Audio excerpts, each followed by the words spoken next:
എറണാകുളം മണ്ഡലത്തിൽ ജനവിധി തേടാൻ മിശ്രലിംഗ സ്ഥാനാർത്ഥിയും അങ്കമാലി മഞ്ഞപ്ര സ്വദേശിയാണ് എറണാകുളം മണ്ഡലത്തിൽ നിന്ന് ജനവിധി തേടുന്നത്. രാജ്യത്തെ ആദ്യ മിശ്രലിംഗ സ്ഥാനാർത്ഥിയാണ് ചിഞ്ചു അശ്വതി.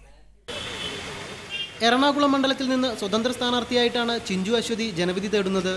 സംസ്ഥാനത്ത് ട്രാൻസ്ജെൻഡർ പോളിസി നിലവിൽ വന്നിട്ടും മിശ്രലിംഗക്കാർ കടുത്ത വിവേചനമാണ് അനുഭവിക്കുന്നത്. ട്രാൻസ്ജെൻഡർ വിഭാഗം നേരിടുന്നതിനേക്കാൾ കടുത്ത അവഗണനയാണ് മിശ്രലിംഗക്കാർ അനുഭവിക്കുന്നത്. ഈ സാഹചര്യത്തിൽ സമൂഹത്തിൽ തങ്ങളുടെ വ്യക്തിത്വം അടയാളപ്പെടുത്താനാണ് മത്സരത്തിനിറങ്ങുന്നതെന്ന് ചിഞ്ചു അശ്വതി വ്യക്തമാക്കി.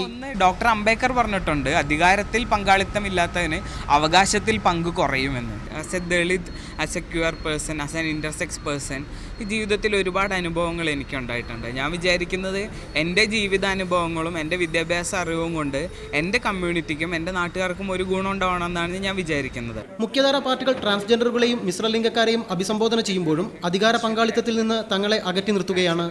ഇതിനെതിരെ ദളിത് ജെൻഡർ സത്വം ഉയർത്തിക്കാട്ടിയാവും തെരഞ്ഞെടുപ്പ് പ്രചരണമെന്നും ചിഞ്ചു അശ്വതി വ്യക്തമാക്കി.